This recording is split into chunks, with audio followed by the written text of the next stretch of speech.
पाकिस्तान की आर्थिक हकीकत अब किसी विश्लेषण या फिर रिपोर्ट की मोहताज नहीं है।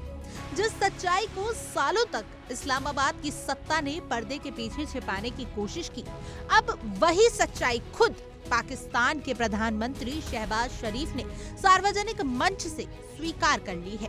दुनिया के सामने गिड़गिड़ाने, दर-दर कर्जे की गुहार लगाने और विदेशी ताकतों की शर्तों पर देश चलाने की मजबूरी का ये कबूलनामा पाकिस्तान की गिरती हुई हैसियत की सबसे बड़ी तस्वीर बनकर सामने आया है।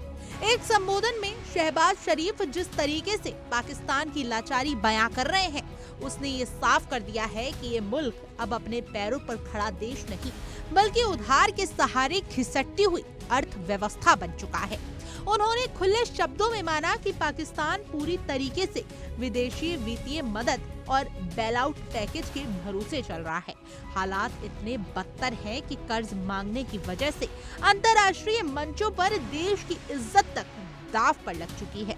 शहबाज शरीफ ने यह स्वीकार करते हुए कोई झिझक नहीं दिखाई कि वह अधिकारियों के साथ कई दोस्त मुल्कों के दरवाजे खटखटाने गए। उनका बयान अपने आप में पाकिस्तान की बेबसी की कहानी कह देता है। उन्होंने कहा कि कर्ज मांगने वाला चाहे कितना ही बड़ा दावेदार क्यों ना हो, उसका सिर हमेशा झुका रहता है। ये बयान केवल एक भावनात्मक नहीं था, बल्कि उनके मानसिक गुलामी का प्रतीक था, जिसमें आज पाकिस्तान की सत्ता फंसी हुई है।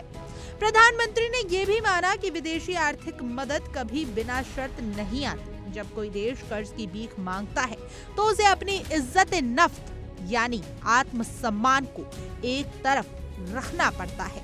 कर्ज देने वाले देश और संस्थाएं ऐसी शर्तें थोपती हैं जिनका बोझ आम जनता को उठाना पड़ता है। पाकिस्तान आज उसी बोझ के नीचे करा रहा है, जहां फैसले इस्लामाबाद में नहीं बल्कि अंतर्राष्ट्रीय वित्तीय संस्थाओं के दफ्तरों में तय हो रहे हैं।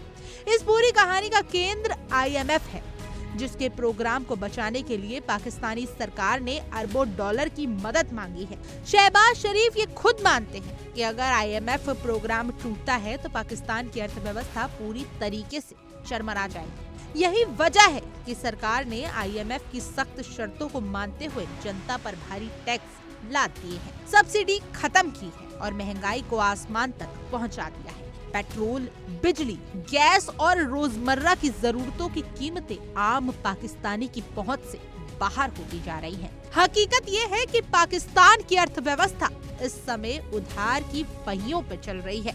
देश न सिर्फ IMF और विश्व बैंक का कर्जदार है, बल्कि चीन और सऊदी अरब से लिए गए भारी कर्ज ने भी उसकी कमर तोड़ रखी है। हर कुछ महीने में पाकिस्तान को नए कर्ज की जरूरत पड़ती है ताकि पुराने कर्ज की किस्तें चुकाई जा सके।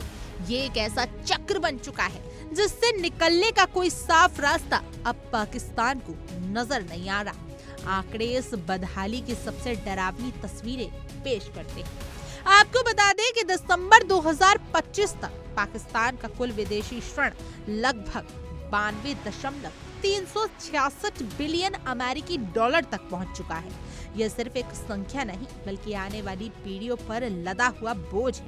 विशेषज्ञों का मानना है कि जिस तरीके से पाकिस्तान का कर्ज बढ़ रहा है, उस तरीके से उनकी आर्थिक संप्रभुता लगभग खत्म हो चुकी है। शहबाज शरीफ का यह बयान कई मायनों में ऐतिहासिक है, क्योंकि पहली बार पाकिस्तान की शीर्ष सत्ता ने खुले तौर पर यह मान लिया है कि देश कर्ज के जाल में पूरी तरीके से फंस चुका है। अब हालात ऐसे हैं कि पाकिस्तान के पास अपनी शर्तों पर फैसले लेने की आजादी नहीं बची। उसे वही करना पड़ा जो कर्ज देने वाले कहते हैं, चाहे उसका खमियाजा जनता को क्यों ही ना भुगतना पड़े। जिस पाकिस्तान ने कभी क्षेत्रीय ताकत होने के दावे किए थे, वही आज दुनिया के सामने हाथ फैलाए खड़ा है। आर्थिक मोर्चे पर ये गिरावट केवल पैसों की कमी नहीं, बल्कि एक राष्ट्र के आत्मसम्मान की हार है। शहबाज शरीफ का कबूलनामा इस बात का सबूत है कि पाकिस्तान अब नीतियों से नहीं, मजबूरियों से चल रहा है, और ये मजबूरी उसे हर दिन और ज्यादा झुका रही है। Bureau report, India daily digital.